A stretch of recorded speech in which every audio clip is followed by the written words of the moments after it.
Alright, we'll start with the identification tag on the side. Here you'll find the manufacturer, the date it was manufactured, your VIN number, your model. You got the tire sizes and pressures. You have some weights, tire chart underneath, and then you have cargo weights in the yellow below that. Up front you have your battery. These batteries aren't maintenance free. You may have to add water to them at some point. If you're not using your unit for a while, I would disconnect it.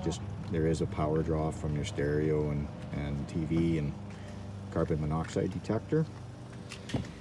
For winter storage, I would definitely put it somewhere warm. Your spare tire is underneath that, and underneath you see there's 2 bolts holding it. I believe it's the same size as your wheel nuts, but you'll need a deep socket for it, so make sure that you have something for that. Your breakaway here. One thing with the breakaways, if your battery's connected and this gets pulled out, it does activate your brakes, which isn't a problem unless it's left like that for an extended period of time, and then it can damage your brakes. So one thing to make sure that key stays in. 2 20-pound propane tanks. Selectors in the middle. There is a little arrow that points to which tank is going to be supplying. The center goes from red to green when it gets pressure.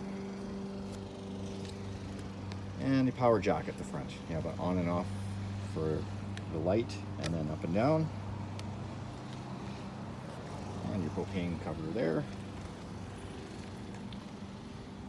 For cubby, there is a storage compartment up front.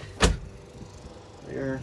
Front stabilizer jack. Your water fill for your inboard tank, and the drain outlet is right next to it, just down below here. There's the big valve. You can drain your water there.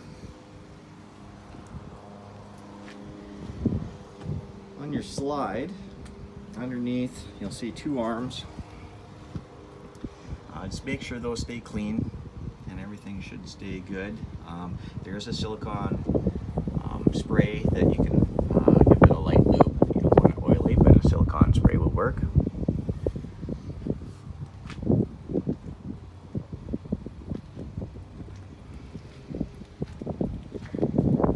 The back behind your slide, there's a cubby hole, and you have your sewer dump back here, and they are labeled.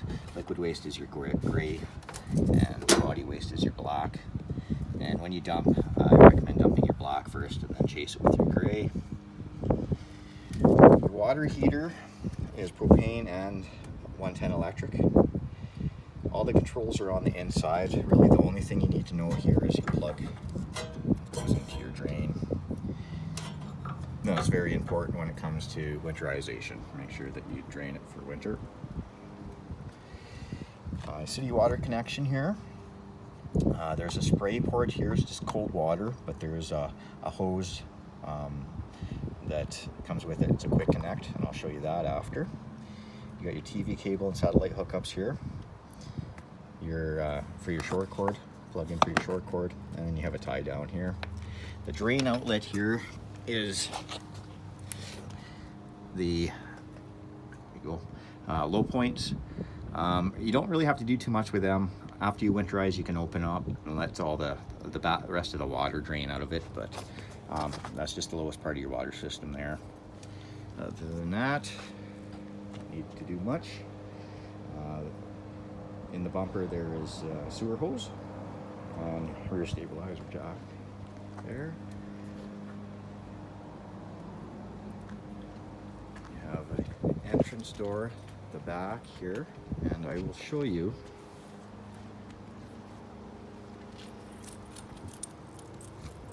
This door you can put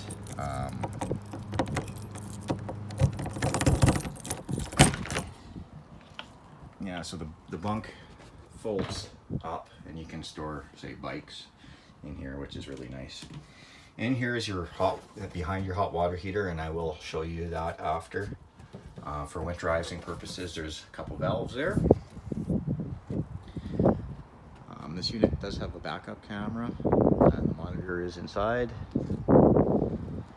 There's no ladder on this unit, but I do recommend going up on your roof and inspecting it for rips and tears once a year, or crack sealant. Tie down here. Separate entrance door. This is your black tank flush. If you are going to be flushing your tank out, make sure that you have your black tank valve open. Now it'll just fill your tank up and make a big mess. This is if you want to hook up a TV outside, this would be where you do it. This is output cable TV. So if you're going to put a TV out here, that was where an output for your coax cable is. The little hole here, and I'll just show you underneath here, right there. So we have a crank, there's a crank here, and that will manually bring in your slide. If something happens, if you have no power, and you can use your crank and crank your slide in. And then also underneath there is your propane hookup, and that is for your grill, which the grill already has the hose on it. Just pull it out and hook up your hose, and you're good to go. Two-burner stove. Little bar fridge, sink. You have a 12-volt USB charger, 110 outlet, light, bottle opener, some cabinets. On your wheels, you can pull these caps off. These nipples are behind. I'd recommend greasing your wheel bearings once a year, and not too much. I mean, a couple pumps with the grease gun is all you need. Vent for your fridge. All the controls are on the inside of these units, so you don't have to go in behind there for anything. You have a couple outside speakers. Your vent for your range there, and these have two little clips. You can clip them for when you're traveling, so you don't get any dust, and then unclip them if you want to use your range for it to exhaust. There's furnace intake and exhaust there. Your main entrance.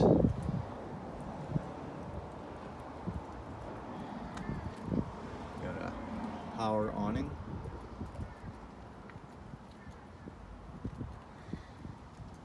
This here is for a solar panel if you choose to go with a solar panel at some point. There'll be a pigtail inside for that.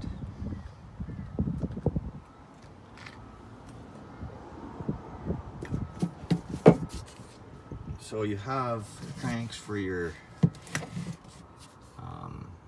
landing gear, and also one for a drill if you want to go use your landing gear and use a cordless drill.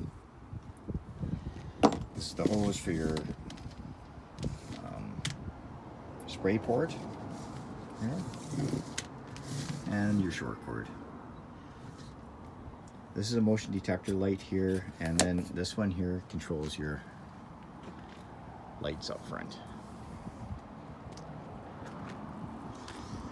All right, I think that's it. We'll go inside.